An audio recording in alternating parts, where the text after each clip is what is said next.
การลงทุน350 พันล้านดอลลาร์ใน AI ควอนตัมและนิวเคลียร์ระหว่างสหรัฐอเมริกาและสหราชอาณาจักร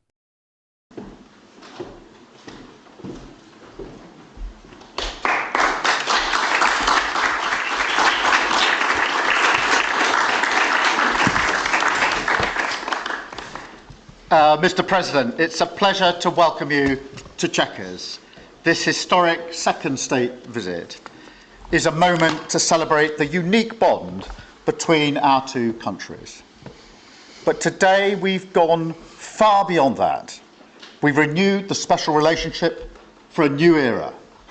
The United Kingdom and the United States stand together today as first partners on defence, first partners in trade with the groundbreaking deal we struck in May, and now with the new agreement that we've just signed this afternoon. We're confirming our status as the first partners in science and technology, ready to define this century together, just as we did the last. This tech partnership has the power to change lives. It's our chance to ensure that technologies like AI, quantum, and others amplify human potential, solve problems, cure diseases, make us richer and freer, strengthen the cause of democracy, not tyranny. This is the territory on which the future will be won.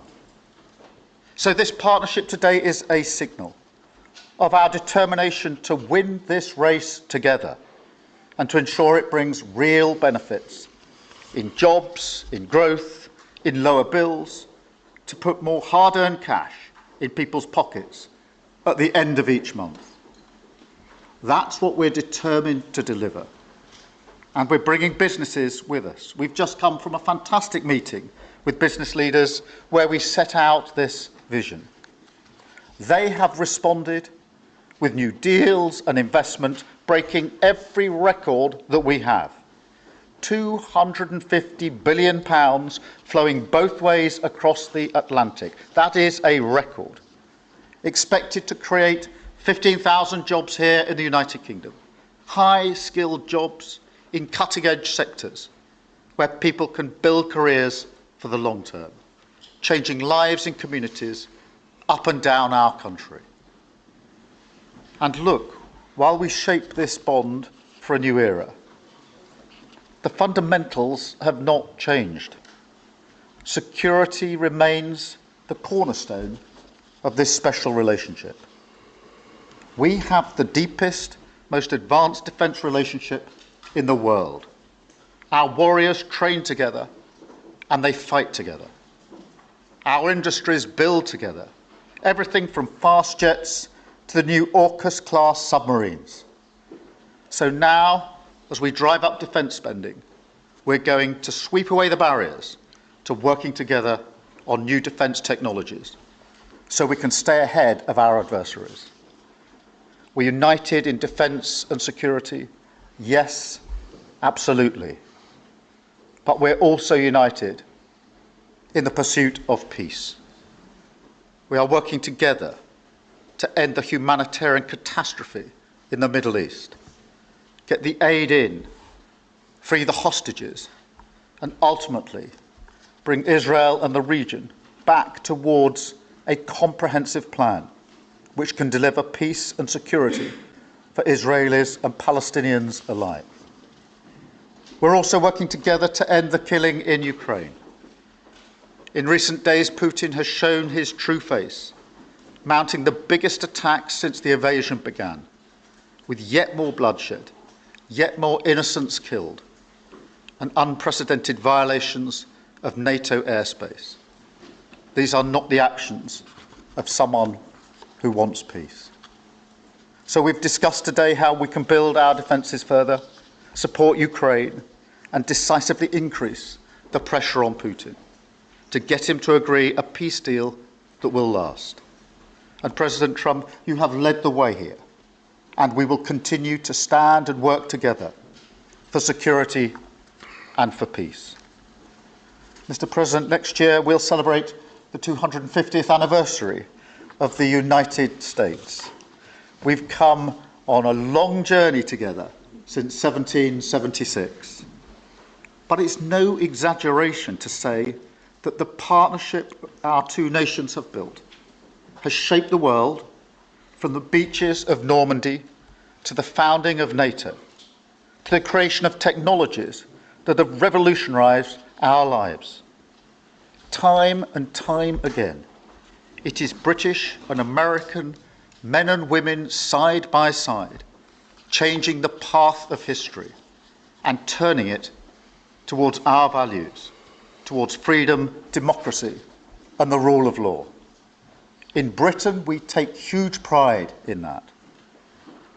And let's be clear, this relationship is not just about history, it's about the future. It's about the benefits it delivers now and for decades to come, to make our people safer and better off. We've shown today that we're delivering those benefits, improving people's lives. So we will go into that anniversary year more optimistic than ever and more confident than ever about our two great nations and what they can achieve side by side. Thank you. And it is now my pleasure to give the floor to Mr. President. Thank you. Thank you very much, very much. Prime Minister Starmer, Melania and I are tremendously thankful for the wonderful hospitality that you and Lady Starmer have extended today at Chequers. Quite the place, I must say, quite the place.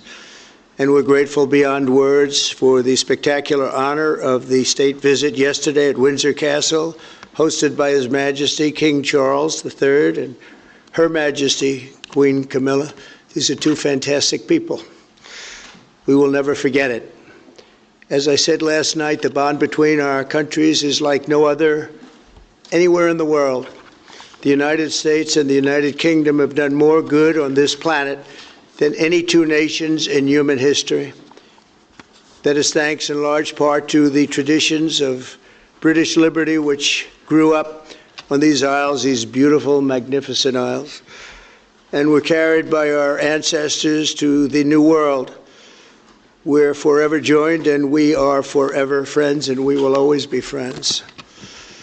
This enduring connection is why I was thrilled that the United Kingdom was the very first country with which we made a historic trade deal, and a very good trade deal. He's a tough negotiator. I think it was a better deal for you than us, but these are minor details. It's a very good deal for both of us. He's a great negotiator. We will extend our unparalleled security alliance into the realm of economic security for the first time, and I look forward to finalizing it very soon. We'll have it done very quickly. We have also just signed a historic technology prosperity deal, one of a kind, to ensure our countries lead the next great technological revolution side by side. In fact, we just left the business leaders, the biggest in the world. Some are in this room right now. And that was quite a meeting we had on business and trade and technology. This trip has galvanized $350 billion in deals across many sectors, and we're committed to ensuring that the UK has a secure and reliable supply of the best AI hardware and software on Earth. And we supply that, and we'll make sure we supply it in quantity to the UK. And we also are joining forces on quantum computing and nuclear power, a natural partnership for close allies. The United States, as you probably have heard, is doing better than it has ever done in terms of business and investment. The stock market has hit a new high, as you know, and that's for many, many days out of our fairly short 8 months. And we seem to be hitting new highs, and I think we're going to do much better even as time goes by. Jobs are at a record, and most importantly, we have more than $17 trillion, $17 trillion, and this is during an 8-month period being invested in the country, which is not only a record, but if you compare $17 trillion to the last year of the Biden administration, they did $250 billion. They didn't do $1 trillion for the 4-year period. We did $17 trillion of investment coming in A lot of it's because of tariffs, and a lot of it's for a lot of other reasons, but there's never been anything like it. It's an economic superstar. That's what's become. It was mismanaged and badly handled for a long period of time, but it's not badly handled anymore. So that's a record, and remember, that's up until 8 months. We have another few months to go, and that number is going to get significantly higher, especially if we win a certain case that we're waiting to hear. That will be something like the world has never seen. I want to congratulate the United Kingdom on making the vital commitment to spend 5% of GDP on defense at the NATO summit this year. We've worked together very closely in so many ways. I'm very honored to tell you that we've solved 7 wars that were unsolvable, wars that couldn't be negotiated or done. The U.S. has done 7 of them. The one that I thought would be easiest would be because of my relationship with President Putin, but he's let me down. He's really let me down. It was going to be Russia and Ukraine, but we'll see how that turns out. But that turned out to be, I thought it might be among the easiest of the group, but we had settled just about every conflict, and as you know, we're working very hard on Israel and Gaza. All that's happening over there. Complex, but it's going to get done. It'll all get done right. And likewise, Russia and Ukraine will get done. But you never know in war. You know, war is a different thing. Things happen that are very opposite of what you thought. You thought you were going to have an easy time or a hard time, and it turns out to be the reverse.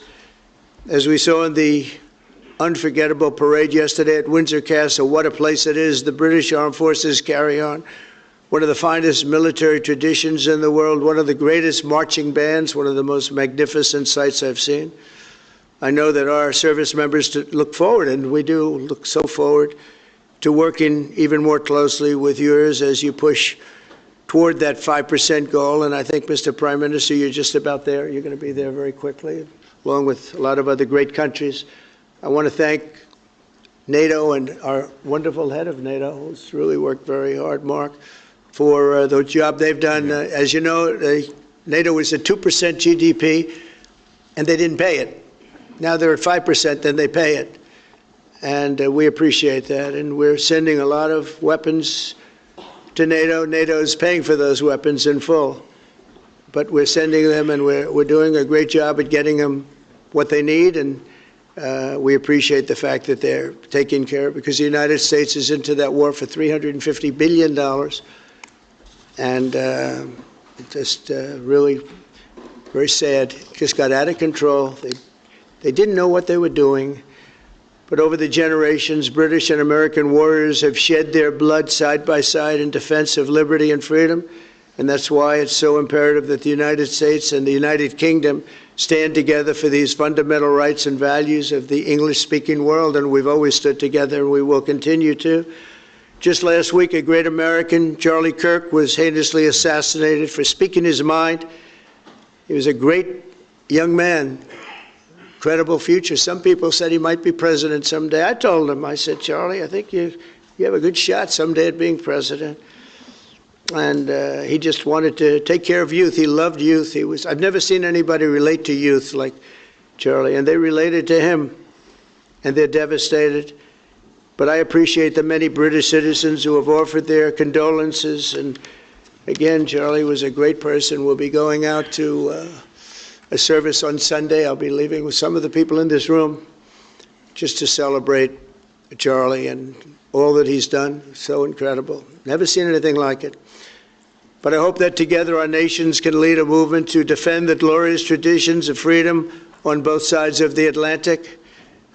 There could be no greater tribute to the immortal bonds of affection and loyalty that unite the British and the American people for all of time. We have a relationship like no other. It will always be that way. We will always be united. We'll always be together. And I just want to thank you, Mr. Prime Minister, for the great job I think you're doing. Thank you very much. Thank you.